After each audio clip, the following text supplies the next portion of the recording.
Hey, what's up everyone? For today's video, I'm going to be discussing the Legendary Armors buff update that's hopefully soon to come. So, looking back at the Dev News Thursdays, they made a post a bit over a month ago from now talking about how the buffs that will be coming to the Legendary Armor sets and the Fortress mod nerf. They never released an exact date of when all of these armor buffs and Fortress nerf would happen though. They stated that the changes will be implemented as part of a much bigger update across Outriders, which will include a slew of other buffs to legendary armor sets, other mods, and the class tree. So this is going to be a pretty big update for all of these changes. If we fast forward a bit to October 7th, they claimed a bigger, more exciting update in mid-November is planned if all goes well.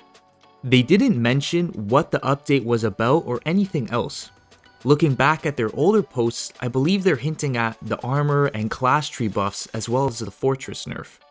It is also possible that the big update could be new content as well for the game, but very little has been said regarding that, so I'm more confident in it being the armors update. Let's take a look at what they're adding, changing, and improving to the armors in the new update to come, and how they'll affect the game's meta, builds, and all-around enjoyment of the game. The first set of armor is going to be the Martial Set Active bonus, getting its shared anomaly damage increased to 40% for every enemy pulled in by the skill Endless Mass. Also, the Tier 1 mod, Shattered Armor, is going to be replaced with another Tier 1 mod, Mosh Pit, on the gloves for the set. To be honest, I have personally found this set almost useless. I've tried making builds revolving around the set's bonus, but only sharing 10% anomaly damage and 30% weapon damage to each enemy pulled in by Endless Mass was never a viable option. You could just run the Seismic Commander set that lets you do 50% increased damage to enemies afflicted with bleed, and then put a bleed mod onto the skill Endless Mass to get more damage out of it. With the buff happening to the Martial set, and hopefully they also buff some of the anomaly power nodes in the class tree, this armor would definitely have a place to be used in this game, especially with the mod swap allowing you to apply vulnerability instead of increasing weapon damage, getting more damage in on enemies pulled in by Endless Mass. Now, I'm not saying it'll be the meta armor set to use, but it'll at least be usable, something different and fun for everyone to try out. The next armor set is a Deathproof set, currently decreasing the cooldown by 90% for one of the most underpowered skills in the game, Boulder Dash. The updated version of this armor set is that they're adding an increased firepower by 15% of your armor. Also, for the gloves, they're swapping out the mod Kingslayer for Death's Door, which I find to be a nerf because your character in the game is rarely ever dropping below 35% health, and that extra firepower from Kingslayer would be a lot more beneficial to have on. So the main buff to this armor set is the firepower increase by 15% of your armor. This is actually a really nice buff which might make tank builds with high amounts of armor an option to have when playing. Going as a tank has almost never been an option in Outriders, since the game is very focused on putting out high amounts of damage as fast as possible. But with this improvement to the armor set, we will actually be able to make tank builds while putting out some decent damage for a first time, which will lead to new builds with this armor set. Will this be meta though?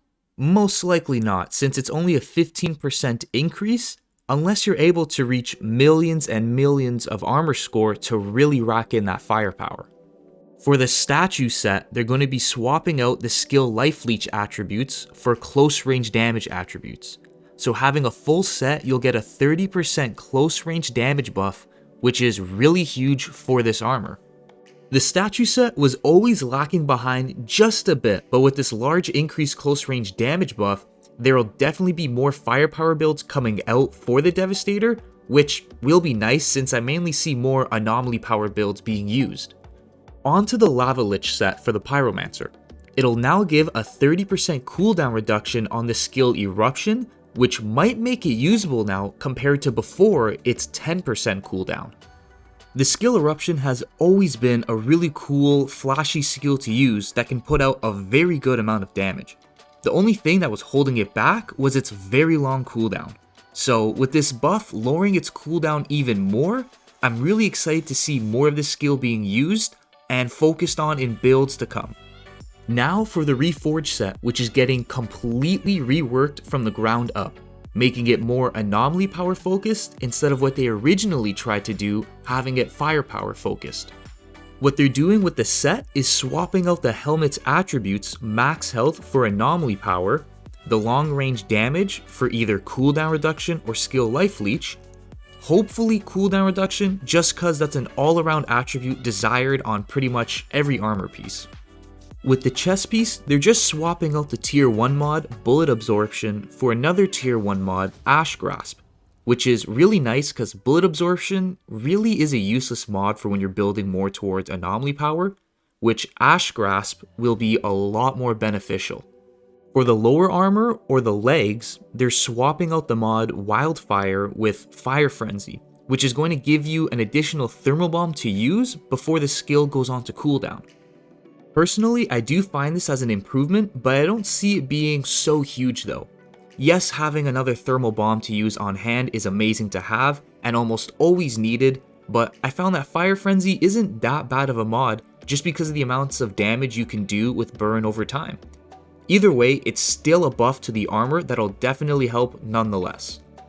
For the last piece of the armor, the boots are definitely getting a really nice mod change, swapping out Nova Master for Anomaly Hunger to help increase the damage of Feed the Flames. Me personally, I've never really found Nova Master to be that useful or game changing. Yes, the increased range is nice to have for sure, but there's so many other mods you could replace it with to better your build. So this change up is going to be really nice to be able to do some more damage with the skill Feed the Flames, since damage is an area the skill has been lacking in without a doubt. The last thing for the Reforged set is they're changing the damage buff for Feed the Flames and Thermal Bomb from 50% to a very nice 75%. Now onto the Trickster for armor buffs. I wasn't too surprised when reading that only one set is going to be getting a buff just because of how strong the class is. Maybe there's a skill or two that's lacking a bit behind that hopefully we can see some more buffs for as well sometime in the near future. The set that is getting the buff is a Trespasser set. They're making it increase your damage by 6% for each enemy hit by a deception skill, which includes the Slow Trap, Venator's Knife, and Time Rift.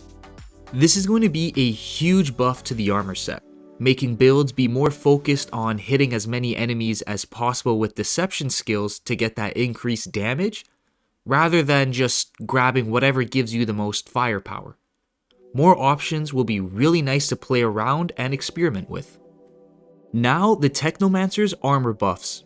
The Torrential Downpour set is making the cluster bombs that are spawned explode faster so that enemies will have a less likely chance of escaping the blast radius.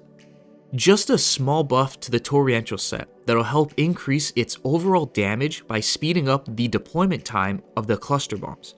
I think this is a perfect buff for it just cause the whole set all around has been fairly good, least to say.